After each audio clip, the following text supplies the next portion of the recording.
بسم اللہ الرحمن الرحیم۔ سیدنا عبادہ بن صامت بیان کرتے ہیں کہ ایک آدمی نبی کریم صلی اللہ علیہ وسلم کے پاس آیا اور کہا، اے اللہ کے نبی، کون سا عمل سب سے افضل ہے؟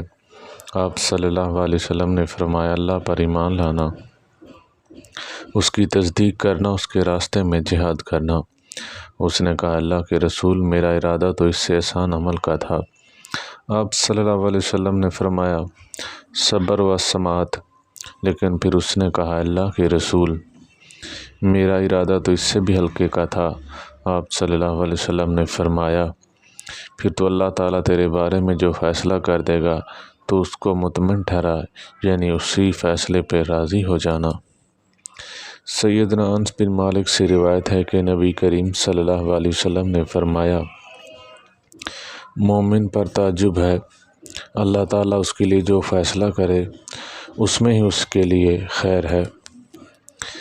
سیدنا ابو ہریرہ بیان کرتے ہیں کہ نبی کریم صلی اللہ علیہ وسلم نے فرمایا، آدم اور موسیٰ کا جھگڑا ہونے لگا۔ موسیٰ نے کہا، اے آدم، تم ہمارے باپ ہو، تم نے ہمیں ناکام کیا اور جنت سے نکال دیا۔ ایک روایت میں ہے کہ تم وہ آدمی ہو جس کو غلطی نے جنت سے نکال دیا۔ آدم نے کہا، موسیٰ، تم وہی ہو جس کو اللہ تعالیٰ نے اپنے کلام اور رسالت کے ساتھ منتخب فرمایا، اور اب تمہارے لیے اپنے ہاتھ سے تورات لکھی۔ اب کیا تم مجھے ایسی چیز پر ملامت کرتے ہو؟ وآخر دعوانا ان الحمد للہ رب العالمین۔